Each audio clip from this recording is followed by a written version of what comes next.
আসসালামু আলাইকুম। সাবেক সেনাপ্রধান মইনুল আহমদের রাষ্ট্রীয় ক্ষমতায় আসীন হতে হলে তার সেনাবাহিনীর সদস্যদের জোরালো সমর্থন প্রয়োজন। তাই সে এক 111-এর সময় শত শত সেনা কর্মকর্তাকে প্রকাশ্যে দুর্নীতি করার সুযোগ করে দেয়। এই দুর্নীতি সরাসরি সরকারি কোনো সম্পদ আত্মসাতের মাধ্যমে নয় বা কোনো সেবা প্রার্থীর কাছ থেকে ঘুষের মাধ্যমে নয়, বরং তৎপূর্বে যারা সীমাহীন দুর্নীতি লুটপাট করে অবৈধ সম্পদের পাহাড় সৃষ্টি করেছিল, সে সকল সম্পদের অংশ জোর করে আদায়ের মাধ্যমে নিজেদের করে নেওয়া। তার প্রথম ধাপ ছিল সরকারি বেসরকারি কর্মকর্তা, রাজনৈতিক ব্যবসায়ীদের আটক করে জামিনের আড়ালে, সরাসরি মুক্তির আড়ালে মুক্তিপণ আদায় করা। যদিও এসব মুক্তিপণ সাধারণে দৃশ্যমান ছিল না, তবে তখন তার টক অফ দ্য কান্ট্রি ছিল। দৃশ্যমান মুক্তিপণ ছিল বসুন্ধরা গ্রুপ সহ অনেকের কয়েক হাজার একর ভূমি দখল করা ও কিছু বিক্রি করে তৎকালে 256 কোটি টাকা আত্মসাৎ করা। এই টাকা ফেরত দেওয়ার জন্য সুপ্রিম কোর্টের রায় ছিল, কিন্তু তা ফেরত দেওয়া হয়নি। সূত্র কালের কণ্ঠ, 23 সেপ্টেম্বর 2025।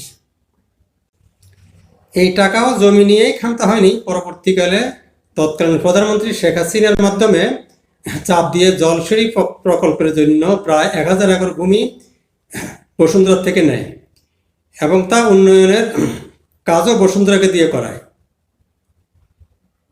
এভাবে প্রকারান্তরে সেনাবাহিনীর কয়েক হাজার কর্মকর্তা, বিমান বাহিনী ও নৌবাহিনী নহে, সৈনিকও নহে, শেখ হাসিনাও বসুন্ধরার গোলামে পরিণত হয়।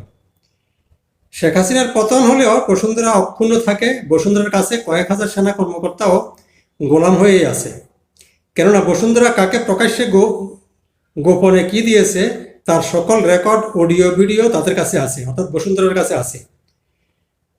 কয়েক হাজার সেনা কর্মকর্তা, সব সেনা কর্মকর্তা নয়, তাদের অবৈধ সম্পদ রক্ষার জন্য আহম্মক ও নির্বোধ পাকিস্তানের গোলাম তারেক রহমানকে ক্ষমতায় বসাতে মরিয়া হয়ে উঠেছে।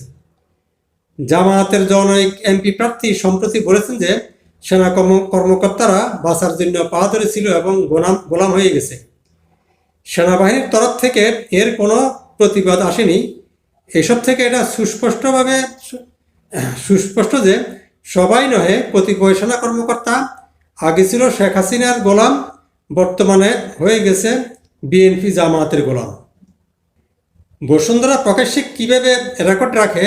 সাবেক সেনাপ্রধান আজিজের সাথে চুক্তির নামক এই ছবিটি অনুগ্রহপূর্বক দেখা যেতে পারে। গোপন অডিও ভিডিও ধারণ করে আন্ডারপিকের ভিডিও থেকে তা প্রমাণিত। অর্থাৎ সেনাবাহিনীর কতিপয় কর্মকর্তা আগে ছিল শেখ হাসিনা এবং বসুন্ধরার গোলাম, বর্তমানেও বসুন্ধরার গোলাম রয়ে গেছে, সাথে বিএনপি জামাতের গোলাম হয়ে গেছে।